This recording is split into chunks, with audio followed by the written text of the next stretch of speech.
जो वो historical construction हुआ उससे फ्लैटनिंग हुई मुस्लिम आइडेंटिटी की, कि अगर तुम्हें पार्टिसिपेट करना है मेरे साथ सॉलिडारिटी में तो तुम्हें ये चीज गिव अप करनी पड़ेगी, तुम्हें ये चीज गिव अप करनी पड़ेगी, जो आप लोग कह रहे हैं तुम्हें ये चीज गिव अप करेगी। मुसलमानों का क्राइसिस क्या है, not just here, through out the world.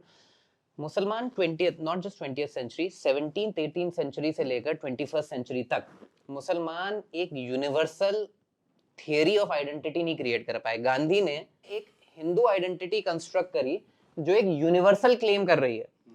Nehru ने एक सोशल क्लेम किया जो यूनिवर्सल है।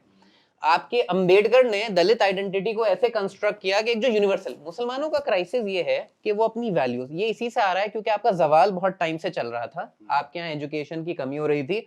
आप जिन प्रिंसिपल्स को मॉरली एक्सपीरियंस करते हैं, लिव्ड करते हैं, आपको समझ आ रहा है सही गलत है, आप उसको एक्सप्लेन नहीं कर पा रहे हैं क्योंकि थ्योरी क्या होती है, रिग्रेस होती है। अगर आप पॉलिटिक्स लॉ में सबको समझ आ रहा है कि भाई मेरी जो लीगल स्टेटस है वो कम हो रहा है, लेकिन एक लॉयर ही या जो बंदा स्टूडेंट ऑफ लॉ है वो ही उसको डिफाइन कर पाता है बहुत रिगरस प्रिंसिपल्स में।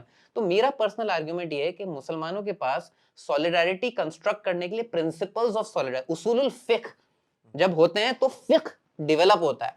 तो उसूलुल universal identity construction based on Islamic principle, इस पे ऐसा नहीं है कि दिलचस्प डिस्कशंस नहीं हुए, ठीक ठाक हैं, लेकिन वो ठीक ठाक कॉमन हुए नहीं हैं। है, लेकिन spread out नहीं है। जब 20th सेंचुरी में लोग डिस्कशन कर रहे थे, वेस्ट के सिर्फ एक मॉडर्निटी के मॉडल के खिलाफ हो रहा था। पोस्ट मॉडर्निटी इवॉल्व हुई है, क्रिटिकल थियरी इवॉल्व हुई है। इस वक्त 21वीं सदी में मुसलमानों को, आप जैसे हम जैसे लोगों को फिर से एंगेज करने की जरूरत है कि ये नेशन स्टेट क्या है, इसमें मुस्लिम आइडेंटिटी क्या है, इसमें लीगल प्रिंसिपल्स कैसे वजूद में आते हैं, उसमें नेगोशिएट कैसे किया जाता है कि आप अपने इन मेथोडोलॉजी के थ्रू अपने मॉरल क्लेम को एक प्रोसेस के थ्रू, चाहे वो पॉलिटिक्स हो, जिससे ये सारी चीजों को आप ट्रांसलेट कैसे, ये मिसिंग है।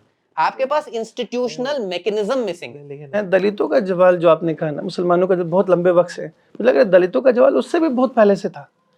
और हमने अपनी जो पावर जो है ना, पॉलिटिकल पावर, खोए हुए हमको 100-200 साल भी नहीं हुए हैं, समझे, लेकिन कुछ तो कमी है। मैं बताता हूँ एक डिफरेंस है। जब अंबेडकर दलित आइडेंटिटी को रिकंस्ट्रक्ट कर रहे हैं, उन्हें कोई पास्ट हिस्ट्री को डिफेंड नहीं करना पड़ रहा। वो लिबरल हैं, वो लिबरल टेम्पलेट को एक जिसे कहते हैं लिबरेशन फ्रेमवर्क में ला रहे हैं। तो समझ रहे हैं आपके साथ एक प्रॉब्लम बहुत बड़ा डिफरेंस ये भी है, हिंदू राइट का दलित को लेके बहुत क्लियर स्टांस है कि हम तुम्हें अपने अंदर मिलाना चाहते हैं। हम तुम्हारा भाई आरएसएस के नैरेटिव में दलित जो है वो एक्सक्लूडेड नहीं। हाँ ऑफ कोर्स वो मनुस्मृति को वापस लाना चाहते हैं, वो एक्सक्लूजन उसमें है, बट वो उसे हिंदू समाज का हिस्सा ही बनाना चाहते हैं।